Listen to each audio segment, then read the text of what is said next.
ഇതിലായിട്ടാണ് ദൈവം അവിടെ പറയുന്നത്. പിന്നെ ദൈവം അവിടെ നമുക്കൊരു താക്കീത് തന്നിട്ടുണ്ട്. എന്താണെന്നറിയോ?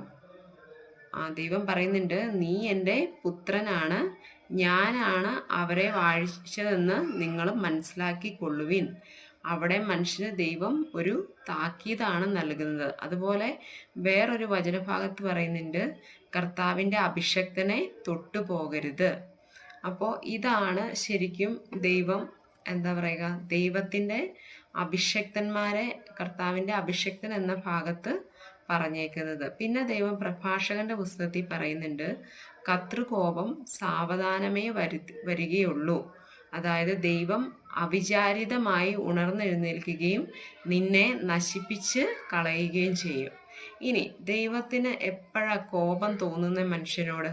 വൈദികർക്കെതിരെയൊക്കെ സംസാരിക്കുമ്പോൾ ദൈവത്തിന് എപ്പോഴാണ് കോപം തോന്നുന്നതെന്നുള്ളതും ബൈബിളിൽ പറഞ്ഞിട്ടുണ്ട്. അതായത് സൗമ്യമായ മറുപടി ക്രോധം ശമിപ്പിക്കുന്നു, പരുഷമായ വാക്ക് കോപം ഇളക്കി വിടുന്നു. അതായത് ദൈവത്തിന് ഇഷ്ടപ്പെടാത്ത കാര്യങ്ങൾ വൈദികരെ കുറിച്ച് പറയുമ്പോഴത്തേക്കും അങ്ങനെ പറയുന്നവർക്കുള്ള ഫലം എന്താണ്?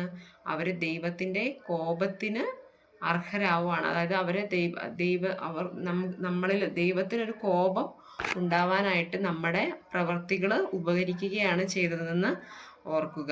അപ്പോൾ അവരെ സംബന്ധിച്ച് ഞാനിപ്പോൾ ഓർക്കാറുണ്ട്, നമ്മൾക്ക് വൈദികരെ പറയാൻ എന്ത് യോഗ്യതയാണുള്ളത്? കാരണം അവരെ പോലെ ഒരു ജീവിതം നമുക്ക് നയിക്കാൻ പറ്റുന്നില്ല.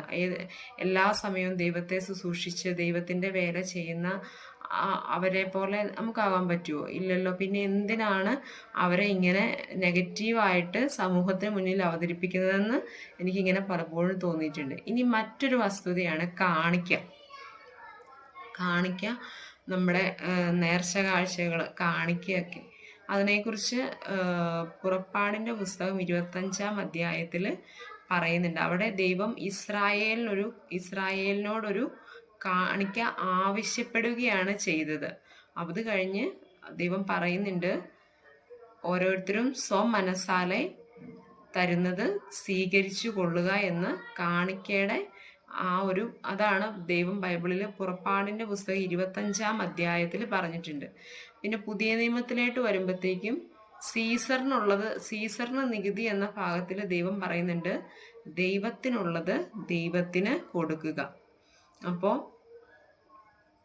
ഈ രണ്ട് ഭാഗങ്ങളും ദൈവം കാണിക്ക എന്നുള്ള നമ്മുടെ ഇതിൽ ബൈബിൾ ഭാഗത്തിൽ പറഞ്ഞേക്കുന്ന കാര്യങ്ങൾ. അതാണ് ആരുടെയും പ്രേരണ കൂടാതെ സ്വമനസാലെ നമ്മൾ ദൈവത്തിന് എന്താ പറയുക,